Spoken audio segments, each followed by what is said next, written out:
கும்பகோணத்தை சேர்ந்த 57 பேர் கைலாஷ் யாத்திரை சென்று இருந்தனர். அந்த வகையில் அங்கு வெள்ளப்பெருக்கு காரணமாக சிக்கி தவித்த 22 தமிழர்கள் தற்போது மீட்கப்பட்டு இருக்கிறார்கள். சுற்றுமுன் கிடைத்த அண்மை செய்தியாக பார்த்து வருகிறோம்.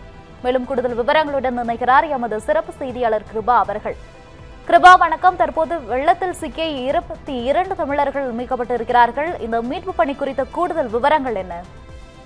ஓகேலா, வணக்கம். நேபாளத்தின் வடக்கு ராஜ்வா பகுதியில் திடீர் வெள்ளமானது ஏற்பட்டிருக்கிறது. இந்த வெள்ளம் காரணமாக இதுவரை 8 பேர் உயிரிழந்திருப்பதாக கூறப்படுகிறது. தொடர்ந்து மீட்பு பணிகளானது அங்கு தீவிரமாக மேற்கொள்ளப்பட்டு வரும் நிலையில் அங்கு நேபாளத்துக்கு புனித பயணம் சென்ற தமிழ்நாட்டை சேர்ந்த 57 பேர் ராஜ்வா மாவட்டத்தின் திம்மூர் பகுதியில் சிக்கியிருப்பதாக தகவல் வெளியானது. இவர்கள் தஞ்சை, திருவாரூர், மயிலாடுதுறை உள்ளிட்ட மாவட்டங்களை சேர்ந்தவர்கள் என கூறப்படுகிறது. அதே போல அவர்கள் அங்குள்ள பாதுகாப்பு படை முகாமில் தஞ்சம் அடைந்திருப்பதாகவும் அனைவரும் பாதுகாப்பாக இருப்பதாகவும் கூறப்படுகிறது. இதற்கிடையே ஆற்றங்கரையோரம் வசிப்பவர்கள் பாதுகாப்பான உயரமான பகுதிகளுக்கு செல்லுமாறு நேபாள அதிகாரிகள் அறிவுறுத்தி வருகின்றனர். இந்த நிலையில்தான் வெள்ளத்தில் சிக்கிய தமிழ்நாட்டின் கும்பகோணத்தை சேர்ந்த 22 பேர் பத்திரமாக மீட்கப்பட்டிருக்கிறார்கள்.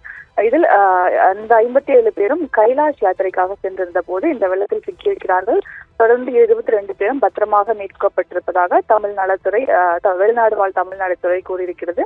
அதே போல தொடர்ந்து மற்ற தமிழர்களை மீட்க நடவடிக்கை எடுக்கப்பட்டு வருவதாக சொல்லப்பட்டிருக்கிறது. வெள்ளத்திலிருந்து தப்பியவர்கள் நேபாள ராணுவ முகாமில் தங்க வைக்கப்பட்டிருப்பதாகவும் கூறப்படுகிறது.